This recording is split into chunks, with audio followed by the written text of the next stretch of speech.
Canary Street Press and HarlequinAudio present Cruel Summer by Maisey Yates, performed by Nancy Peterson. To Megan and Nicole, for being there on the hardest day.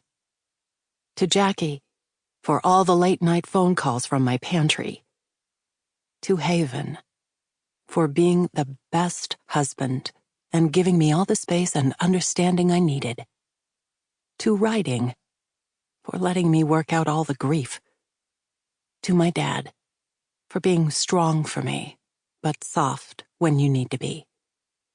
And to my mom, who isn't here physically, but who made me the person I am.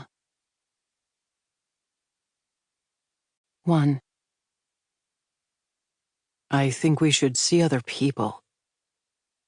Samantha Parker dropped her fork right onto the salad she was eating and looked across the table at her husband of 22 years. At that familiar face sang the most unfamiliar words.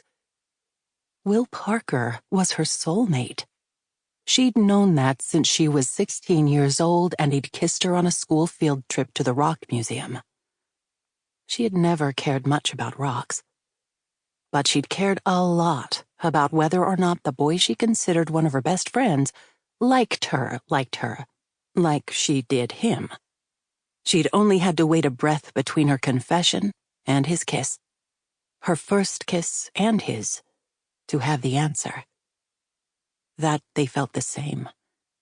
They had felt the same every day since then. She'd written W+S forever on her binder. So had he. He'd taught her to drive a stick. And, well, he'd taught her to drive a stick. When they'd guiltily broken all the rules of their churchy upbringing and had sex for the first time at 17, they'd both owned that choice. They'd both wanted it. When they'd found out at 18 that their passion had actually been recklessness, and Sam found herself pregnant, they'd been united in knowing what choice had to be made. They'd had a small wedding with only family, and at their high school graduation, they were a married couple with a baby on the way and a mountain of small-town gossip and disapproval buzzing around them. But they were together, so it had never mattered. Every choice, every fork in the road, every moment, Samantha and Will had been one. Because they were soulmates. When Will had said he wanted to go to dinner tonight, she'd been certain it was an affirmation of sorts. Their youngest child, Ethan, had told them he wasn't coming home this summer because he was doing a study abroad program. Sam had been sad about that initially. There was something good about it, too. Ethan was launched. They'd done it. She and Will were empty nesters. They'd crossed a finish line, and they'd done it at 40 because that was what happened when you did everything early. It had been hard sometimes, no doubt about that. But they'd been fine with it because they'd weathered it together. Together. Like always. So why wouldn't she think they were going out to celebrate a job well done, a life well lived?